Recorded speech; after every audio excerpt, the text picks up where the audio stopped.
Yeah, I'm constantly reminded how our breathing is a tool to unify our mind and body, or more accurately, to help us recognize the unity that's always present here and now. And, contemplating this sutra, it reminded me of when I was practicing at the San Francisco Zen Center many years ago. And Suzuki Roshi, who founded that center, um, had a wonderful little introduction to the practice of breathing that I want to read here, the paragraph. He says, when we practice Zen meditation, our mind always follows our breathing. When we inhale, the air comes into the inner world. When we exhale, the air goes out to the outer world. The inner world is limitless, and the outer world is also limitless. We say inner world or outer world, but actually there is just one whole world. In this limitless, boundless world, our throat is like a swinging door. The air comes in and goes out like someone passing through a swinging door. If you think I breathe, the I is extra. There is no you to say I. What we call I is just a swinging door which moves when we inhale and when we exhale. It just moves, that is all. When your mind is pure and calm enough to follow this movement, there is no thing. Actually, it says nothing, but nothing means no thing. It's not like a complete vacuum. So there's no I, no world, no mind or body, just a swinging door. So the reason that's true is because our true nature, our presence here and now is not perceivable or describable in our dualistic consciousness as a thing. So we try to make it into a thing and we can't find a thing there. So we think maybe it's not there.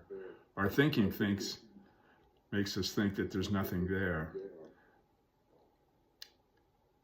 But Thai's practice and Suzuki Roshi's practice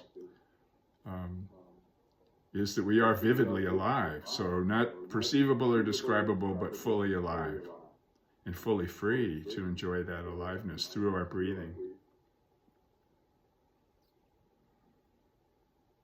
And that paragraph that I read from Suzuki Roshi, it did inspire me to write a poem that Judith edited many years, actually 5 or 6 years ago now, called The Breath of Life.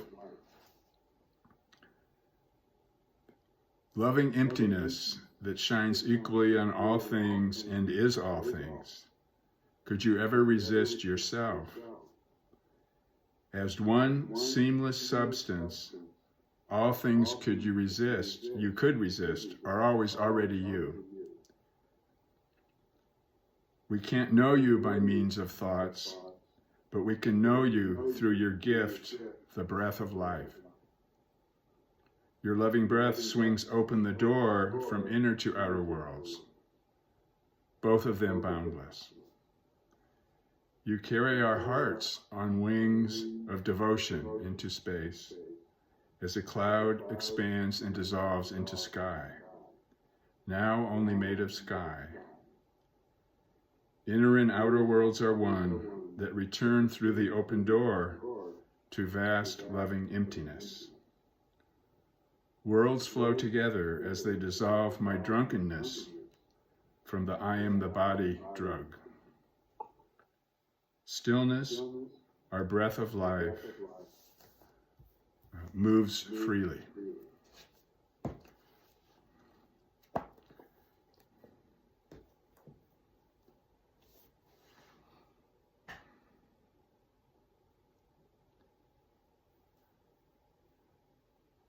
So absorbing these lessons of our breathing, it's helped me to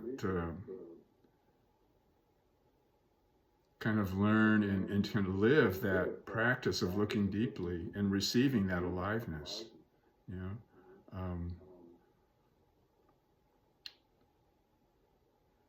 When we talk about the breath, you know, we're talking about the aliveness of the breath. We're talking about the sensations of the breath.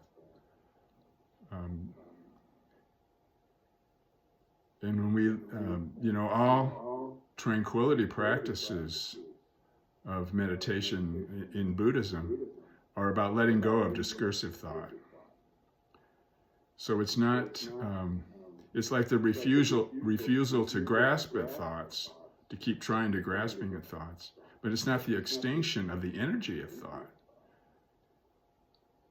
So for me, I've always tried to kind of, you know, express how the aliveness of our breath, the aliveness of our being, includes the aliveness of our thinking, but it's kind of like, you know, one teacher taught me this metaphor many years ago. He says it's kind of like a typewriter. When you type on a piece of paper, the ink is like, on the paper is like thoughts being put on the paper, you know, images, letters, words. But when you remove the ribbon, the typing, the energy of the typing can go on, but there's no impressions there. So if we're not grasping our thoughts, it's kind of like on the typewriter, typing. And you can still, the energy of thinking can still be very powerful, but there's no traces left on our thinking. And that's what Suzuki Roshi is talking about. And what Tai is talking about is being free of all notions. So it's not the cessation of the activity of our life force. It's fully alive, but it's just the absence of clinging to our ideas about how things are, because we can't really know what things are. We can only know that we are, and that things are, and that we are all those things that we can't perceive or describe. So when we catch our mind wandering, we can, you know, just have the experience of coming back to the breath, and eventually you realize that even when your mind wanders, there's no ribbon there. The ribbon is just an idea. There's no real impressions left. No real impressions are ever put out there. There is no grasping, as it says in the Heart Sutra.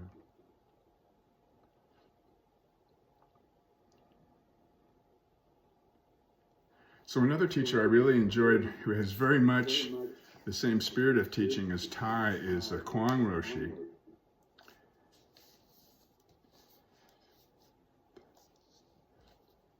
And he had a practice of breath sweeps mind. And so it's like the flow of the breath, you know, as I started to mention, that the energy of our thinking is not separate from the energy of our life force. It's not separate from the energy of hearing, seeing, and feeling. So through the breath, you just imagine of our not grasping our thoughts and just letting the energy of thinking flow with the breath itself, flow with the sensations of the breath, whatever sights and sounds we're experiencing. And it all becomes one flow. Like Suzuki Roshi said, the inner world and the outer world are both boundless. So there's a movement from the boundless within the boundless. And the boundless is boundless, so there's no dimensions to it, right? So what's really amazing and wonderful, full of wonder, is that we can go infinitely deeper. If we couldn't go infinitely deeper, Tai wouldn't be reminding us to go deeper all the time, you know. But we can go infinitely deeper into ourselves without ever going anywhere. How does that work? I don't know. That's what we can't get our mind around, you know. And so there was one thing I wanted to read from Kwong Roshi here.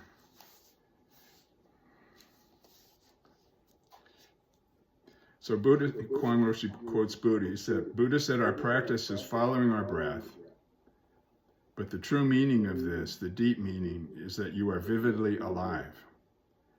The method says to follow your breath, but its meaning is that you are invisibly present and alive, just like a spinning top that goes faster and faster until it disappears. Without method, without expectation, without counting your breath, you are alive moment to moment, alive in this space that is nowhere else but right here, within yourself. Others have said that Zazen or Shikantaza means being present in this very moment, but it's not even that. It's being this moment. It is being each moment after moment in Zazen, before Zazen and after Zazen as well. And of course, that's the manifestation or actualization of our original mind, just to be ourselves. This is Zazen.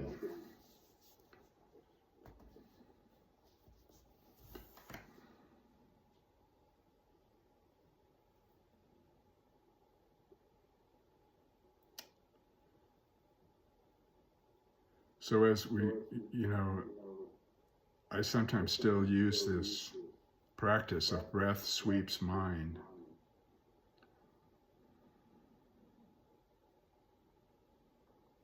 And without trying to control it, or manipulate it in any way, it does seem to want to slow down. And there's more of a feeling of fullness and a fullness of freedom,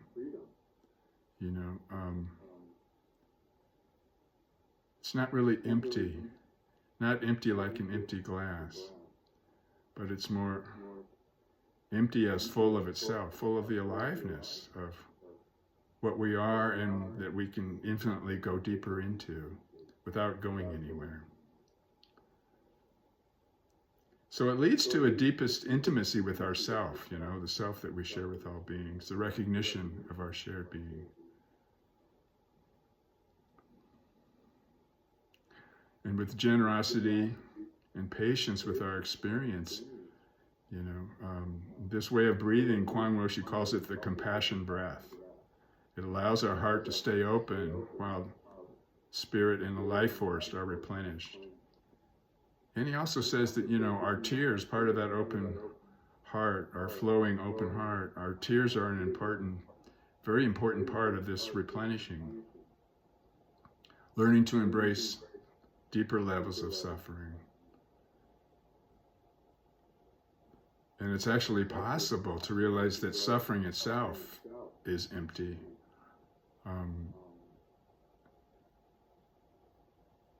But I think of it more in terms of that it's the fact that we can't find the actual substance to it, is that it's possible to accept it. So we want to relieve suffering, but also open to the possibility that suffering can be accepted and it's going to be okay. And so one of the most powerful tools we have is the breath of life. So, you're welcome. To continue with the screen door metaphor, my father said something profound. He said, "Don't run through the screen door, Mother. You'll strain yourself." Yeah.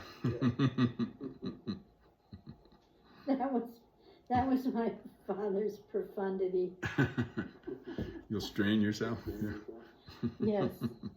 Yeah, I like Suzuki Roshi's metaphor better, but I couldn't help but think of that when you were talking about screen door. Yeah. So I found out that I have the beginnings of macular degeneration. I watched my mother go blind with that. So I don't want this to be happening to my eyesight, but I think I can be very happy with macular degeneration if I apply my program to it, my training. They have more treatments for that now, don't they, than they used to? I don't know. I haven't really researched it very well yet. When did you find out? Yesterday. Well, No, not yesterday. Today's Monday.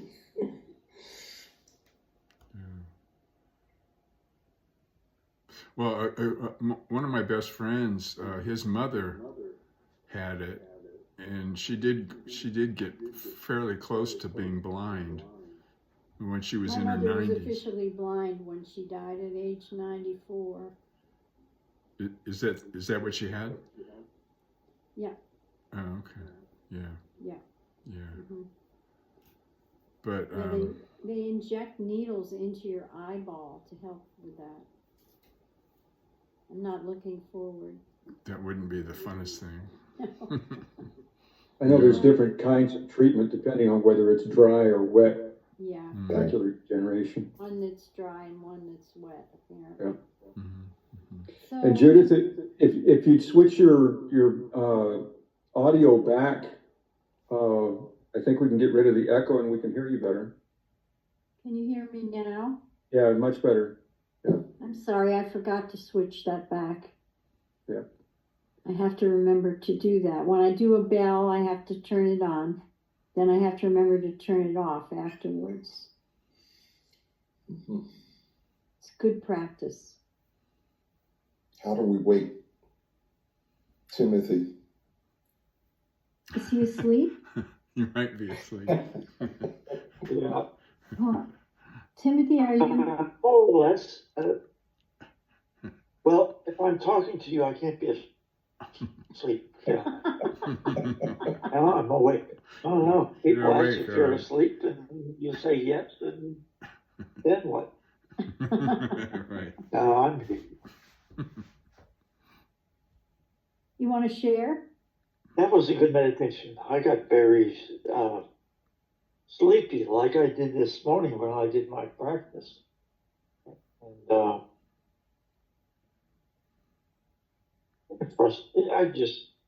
my usual frustrations with trying to get stuff done on a computer because that's the way the other party wants it done. I only have so much patience for that. It doesn't work, I give up. I'll send you a letter, I'll make a phone call, but this don't work. No, I'm all right. Lots of blueberry bushes planted. Good. Now I'm gonna start working on the vegetables. Yeah, that's what Daniel and I were doing today, was planting things. Yeah. Mm-hmm. Very strenuous work. Yes, I like it. I'll sleep well tonight. So will I. Same here. Yeah, same here. Mm-hmm. It's that time of year, and it has to be done. Oh yeah. Yeah. And I look at the flowers, as mentioned in the meditation. The peonies, they just opened up like they were celebrating everything. It was like they were dancing. And we had a heavy rain, and we'll, seeing that impermanence up close and personal. Yeah. And each of us is a flower, Absolutely. Yep. Do you want to talk, Lee?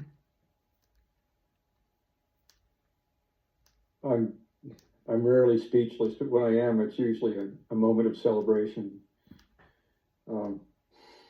Yeah. My CogU teachers taught me that the mindfulness of breathing practices are an entry level practice and a very advanced practice. Some of the higher level Dzogchen and Mahamudra visualization practices are anchored with elements of mindfulness of breathing. Mhm. And they are so, the beginning practices and the advanced practices, they're grounded in breathing because for most of us, people without COPD or asthma or other breathing issues, it's not something you'd want to do with a head cold, because it'll be complicated. For most of us, breathing is very uncomplicated. It's not something we have an innate habit of conceptualizing. We do it mindlessly for most of our lives. We're unaware of it. And so to become aware of it is to become aware of something that is very simple and takes virtually no effort whatsoever. The trick is to sit with it long enough to let other things, for it to become the primary focus and let the other complexities of our thought process to fall away. And when it becomes paramount, then we are right next to being. We're very close to, experiencing that. There's only one thing left to fall away, and it's a very simple, uncomplicated thing. And so that's why our practices are grounded in that. And that's why so many teachers over the centuries have used that as an element for meditators. And for me, it's one of the very basics, and it's something that is so easy and accessible throughout my day and on the cushion. It's something that's just a go-to. I can take 5 breaths and have a meditative experience in the middle of a stressful situation, driving or encountering difficult people, especially when I'm the difficult person. And it just creates space, and it allows a lot of the stuff to fall away and brings me back to that it's kind of a safe spot. And I really appreciate the mindfulness breathing practices because they are uncomplicated and because it's very difficult to work them with our complexities and to add other spiritual, religious, or whatever ideas to it. It's just breathing. And I'm really grateful that for me that's something that's uncomplicated, and I'm able to access that. So I really appreciate this type of meditative practice. Mm-hmm. Yeah, thanks, Thank Lee. you. That's wonderful. And your talking reminded me something I forgot to mention is just the wonder of our breath and how it is a free gift. It goes, it's operating all the time like our heartbeat, but it's such a free gift from our life force and the support and the nurturing that we get from that. So it's real training for us to open to it and receive it, as a free gift. And so it kind of opens our hearts that way, and that we are part of that generosity, and that it is our nature. It's the nature of the cosmos is generous, unconditional acceptance, and that's our nature because we are that. So it's a real teaching, and the support is the support for all beings. It helps us open our hearts and recognize our shared being. Oh. I know this complicates it just a tad, but it also is an element of inner being in a very obvious way for me. I can envision where we might have a mode of perception whereby we could see the gases flowing in and out of us and other beings, trees, water and the lichen and the moss and the fish and the butterfly. And I mean, we're totally connected with all living organisms and many chemical processes we're by that breath. All things are Mhm. breathing, and we're breathing that very same air. Mm. And there is no separation. We are absolutely linked through that medium. Yeah. And if that were our primary mode of perception, as opposed to sight or sound, uh, how different we would be, because how would you separate one from another when we're also obviously linked? Where is the Mhm. termination point? Where does one begin and the other end? Yeah. So that is a visualization practice in addition to the mindfulness of breath. Helps me to recognize the complete unity of all beings, of all living organisms, um, and in a substantial way, a way that's that's quantifiable. There's no doubt about it. Um, it's not hypothetical. It's not something where you have to kind of like a magic eye where you cross your eyes just right and you can see it. It's there. Yeah. So that's something that's I'll begin a meditative practice, a session with the mindfulness of breathing, and then go out to that and open up to that awareness that all things are breathing just as I am breathing, and breathing the very same air I'm breathing, and that links us along with so many other ways. Mm. It just makes that visceral. It makes it a very tangible thing that I can keep with me. Yeah. Beautiful. And you spoke of it as an anchor, and that's what we learned from Thai also, that conscious breathing is our anchor. You said it anchors certain practices. Mm-hmm. Yeah, which it anchors everything. Actually, we can't be alive if we're not breathing. Yeah. But Daniel made this lovely, we have a good sized piece of land here, and Daniel made this beautiful walking meditation path. And as soon as I set foot on that, I'm consciously breathing. And it's made a huge difference in my life. And I'd like to acknowledge Daniel for that and thank him for that. You're welcome. It was easy. I don't think so. Hey, you worked a while on that. So let's see where we are with time. Oh, almost time to close. Timothy, did you want to say something more? No, I was sleeping. I'm barely awake. It's okay. I'm all right. Yeah. Sorry, you just cracked me up. At least you're honest, right? No doubt about that. And you have short hair now. Short hair, yeah. Yes. Oh, Yes. wow. We're all about hair there for a while, with beard, a long And no beard. Wow. Yeah. Jeez. It's good to see your face. That's The odd. only, What, Daniel? the only one of us without facial hair now. I don't think Bob has any. Oh, that's true. And mine is down on my forehead. So. All right, dear hearts, we're going to close. Change your audio. Thank you.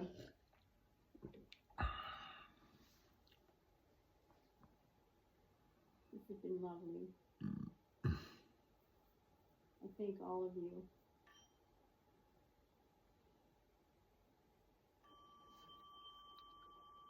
May the radiance of this practice benefit all beings and bring peace. And bowing goodbye for another week. I love you. Have a great one. Bye-bye. Bye-bye. Good one. Bye. Bye-bye. Have a good week, everyone.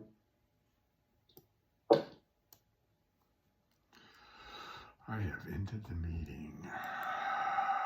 Okay, another day of Mondays is gone.